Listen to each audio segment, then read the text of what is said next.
Bonjour Manouya, aujourd'hui je reçois Evie Hirschon qui est venue avec son livre et qui nous donne envie de manger le livre. Bonjour Evie. Bonjour, tu vas bien? Toujours quand je vois des petites choses comme ça. Alors dis-moi un peu déjà sur la couverture, qui a fait les photos? Alors, les photos ont été faites par une amie qui est également pâtissière. Elle a donc réalisé son propre livre en faisant elle-même les photos. Dominique Morvan, mon éditrice, les a beaucoup aimées et on a décidé de collaborer ensemble. La mise en page, toute la scénographie, c'est moi qui l'ai faite. Et c'est Anaïs, je crois, qui a fait les Oui, photos. Je l'ai reçue, hein, oui aussi. Oui. Et elle est plutôt pâtissière. Elle est pâtissière, oui. Elle a un CAP de pâtisserie. Donc vous faites un tandem, parce que ce que j'ai apprécié dans ton livre, parce que je suis pareil, la pâtisserie étant une science exacte, oui. Quand on a l'habitude de faire pouf, pouf, pouf, oui, pouf, oui. Hein? Avec l'instinct, l'intuition, ça marche pas dans la pâtisserie. Hein. Alors que là, ce que tu nous as concocté comme recette, donc ce sont des recettes plutôt véganes. Elles sont toutes véganes. Il n'y a aucune protéine animale. Alors, petite question, est-ce qu'on est obligé de rentrer dans le véganisme ou est-ce qu'on a le droit de s'en échapper de temps en temps? Chacun est libre de faire ce qui bon lui semble. Voilà, c'est ce que je voulais entendre. Voilà. Je sais que c'est ton credo aussi. Oui. Parce que, voilà, les gens non, c'est pas une religion à part, c'est une manière de... Non, c'est-à-dire que les personnes qui n'ont jamais mangé vegan ne savent pas de quoi il s'agit. Donc ils ont des a priori, oh c'est difficile, ah c'est fade, ah il faut mâchouiller 100 000 fois, tu vois. Oui, non, on n'est pas des vaches en train de ruminer de l'herbe. Hein. Voilà. Alors par exemple, tiens, je tombe sur duo de légumes grillés. Ouais. Alors vas-y, dis-nous un peu. Donc j'ai élaboré cette recette parce que j'aime beaucoup travailler avec les enfants. J'estime qu'il est important, surtout aujourd'hui, avec le problème de l'obésité, de travailler avec les enfants, de les introduire aux saveurs, aux épices, aux arômes. Donc cette recette-là est extrêmement facile et je l'ai concoctée avec mon neveu de 9 ans. Et donc c'est juste des aubergines grillées, et des courgettes grillées, ensuite avec un peu de gros sel, de l'huile d'olive, des tomates émincées, un peu d'épices, des oignons verts, du persil. Voilà. Alors je vois qu'il y a facultatif un peu de fromage de chèvre. Voilà. Donc ça, c'est que on peut déroger aussi, mais sans fromage c'est délicieux aussi. Oui, tout à fait. Le fromage de chèvre est consenti dans le véganisme, hein, mais enfin, certains véganes. Ouais. Voilà, mais bon, de toute façon, il faut justement commencer petit à petit. Oui. Alors, moi, le problème que j'aurais, et que j'ai ici, ça existe, c'est trouver vraiment des légumes bio. Facile maintenant. J'ai 2 pages dans le livre. Et j'ai apprécié. Ouais, où je cite donc tous les maraîchers bio. Et ça, c'est une excellente idée parce que on est parfois en pain, on se dit oui, je ferais bien, mais bon. Oui. Mais tu sais, si tu prends la peine d'aller le dimanche au marché, je sais qu'il faut se lever un peu tôt, mais c'est tellement joli, on fait tellement de bien à notre agriculture locale. Tu trouves énormément de maraîchers bio. Oui, maintenant ils l'affichent et ils le font. Ils sont aperçus que c'est un vrai marché. Oui, non, ils ne l'affichent pas forcément, mais c'est en parlant, c'est en apprenant à les connaître. Et donc, ce qu'il y a de bien, c'est qu'on a 2 pages de recettes, d'adresses. Exactement. Alors là, pareil pour ceux qui ne connaissent pas, une moussaka végétalienne. Alors, qu'est-ce que c'est? Parce que ça, on dirait qu'il y a de la viande. Oui, alors la moussaka, comme tu le sais, c'est un plat grec, hein. Et lorsque j'ai fait un séjour en Grèce, j'avais adoré ça. À l'époque, je mangeais de la viande. Et j'ai voulu le reproduire avec une sauce végétalienne qui imite la viande, mais qui n'est pas de la viande. Et c'est à s'y méprendre. Oui, parce qu'en fait, j'ai déjà goûté ça. C'est du soja reconstitué, hein, c'est ça? C'est des protéines de soja déshydratées. Oui, ça ressemble effectivement à de la viande hachée. Et quand tu la cuis et ensuite qu'elle passe au tamis, elle a la consistance de la viande hachée. Et le goût? puisque c'est la sauce qui fait le goût en fait. Voilà, Oui, il faut faire une bonne sauce. Ah ouais, mais ça c'est mon... Ah ah, c'est le secret, voilà, faut pas oublier les oignons, l'ail. Oui. Il y a oignons, carottes, céleri, tomates, champignons. Il faut donner de la consistance à la sauce, hein, et c'est vraiment onctueux et délicieux. Oui, parce que c'est... Alors, tiens, purée de hourou, ça c'est pas compliqué à faire quand même. Il y en a plein. Ça met en valeur, ton livre aussi met en valeur les produits locaux. C'est pour ça que je l'ai appelé Abondance.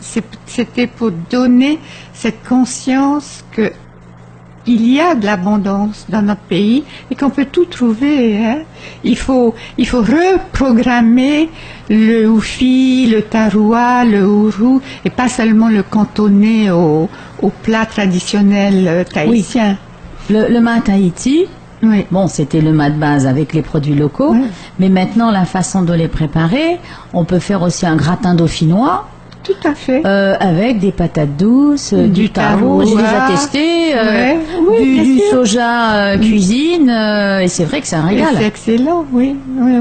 Les soupes aussi, j'ai tout un chapitre sur les soupes. Et c'est bon les soupes pour les enfants et les grands aussi, avec ces temps pluvieux. Voilà. C'est vrai que c'était un vrai bonheur, une petite soupe le soir. Voilà. Alors, hier, j'ai fait une soupe de patates douces avec des lentilles corail, de l'oignon et du potiron, quelques épices, c'était absolument délicieux. Alors par quoi peut-on remplacer le fromage râpé par exemple? Il y a ce qu'on appelle de la levure nutritionnelle et qui remplace assez facilement le fromage. Oui, il faut goûter, il faut tester. Il ne faut pas en mettre de trop, parce qu'en ce moment, moi j'ai des potirons qui s'échappent de mon compost, et donc je fais des tas de gratins de potirons, mais j'avoue, je mets du fromage râpé. Et c'est vrai que, alors là, c'est plus bio. Alors je vois qu'il y a des rostis de taroua, donc tu es allé chercher un peu partout des recettes. J'adore les rostis, donc les galettes de pommes de terre. Mais par contre, je n'utilise pas de pommes de terre OGM. J'utilise les tarouas et les oufis qui sont nos pommes de terre à nous, locales. Alors dis-moi, qu'est-ce que c'est que ça? 3 cuillères à soupe de ghee. Alors G-H-2-E. Le ghee, c'est du beurre clarifié que j'ai appris à reproduire lorsque j'étais en Inde. Et c'est absolument excellent pour la santé. Ça a la même propriété que l'huile d'olive ou l'huile de coco, ça ne brûle pas à la cuisson. Mais c'est du beurre, c'est des protéines quand même. Les protéines animales, toute substance animale a été enlevée par un procédé de cuisson spécial. Ah bon? Oui. Donc il ne reste que la partie huile du beurre. D'accord, alors ça c'est étonnant. C'est une recette de l'Inde. Oui. Et en Inde où il y a peu de frigo, tu le laisses dans un bocal en verre, ça dure des mois et des mois. Comme de l'huile alors en fait. Oui. Mais là ils font comment du beurre? Parce que je croyais que les vaches là-bas étaient sacrées et qu'on n'arrivait pas à les traire. Non, on les laisse en paix, mais il y a quand même des élevages de vaches qui sont bien traités. Alors je vois que oui, tu as des nuggets pour les inconditionnels de McDo, au moins ils vont échapper à McDo. Mais c'est des nuggets de patates douces, c'est divin. Et le taboulé de chou-fleur? Oui, c'est du chou-fleur cru qui passe donc à la moulinette et qui ressemble à de la semoule de blé et qui est... Il est cru, hein, cru, oui. Parce que ça fait des petites granules et avec des pois chiches, c'est excellent les pois chiches. Oui. Donc tu les fais cuire toi-même ou tu les prends en boîte? Les deux. Il faut trouver des boîtes. Oui. Alors, je préconise beaucoup le cru, parce que c'est excellent pour la santé.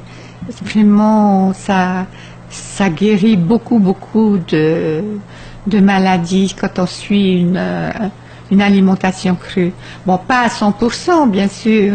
Mais pour le corps. Et mais je vois qu'il y a beaucoup de choses tentantes, parce que on voit de la salade de quinoa revisitée. Alors, les petits desserts. Les petits desserts. Les photos sont jolies avec 2 enfants. Oui, ils sont mignons comme tout. Ils sont à toi? Non, le garçon est mon neveu et Paz, la jeune fille, donc était en vacances. Voilà, ben écoute, ils ont l'air contents, donc ils ont fait leur gâteau. Et puisqu'on peut faire des gâteaux aussi sans œufs. Oui, on le remplace par la compote de pommes. Ben écoute, ça a l'air très bien. Alors, où trouve-t-on ce livre? Dans toutes les librairies. On dit dans toutes les bonnes librairies. Voilà. C'est-à-dire ceux qui ne l'ont pas, ce sont de mauvaises librairies. Voilà. Dans quelques magasins bio et puis avec moi. Eh bien, donc tu as un site, un Facebook? J'ai 2 Facebook. Il y a La Bonne Cuisine d'Evie et il y a Evie Hirschhorn, les 2. Donc on peut me contacter comme ça. Eh bien, merci Evie, parce que ça donne vraiment envie. On sent presque les odeurs des herbes. Ah bah tant mieux, je suis ravie. Merci à toi de m'avoir invitée. Oh, mais c'était intéressant parce que je vais garder le livre. Exactement, c'est fait pour. Merci beaucoup pour ce beau cadeau. Pour moi, là, avec ça. Et puis pour nos auditeurs, parce qu'il faut se plonger dans ces recettes. On se sent déjà mieux une fois qu'on a mangé. Oui, et puis il ne faut pas hésiter à m'appeler ou me contacter si certaines personnes veulent apprendre à cuisiner différemment. Hein. Je suis toujours disponible. Eh bien, tu es généreuse. Il le faut dans la nutrition. Hein.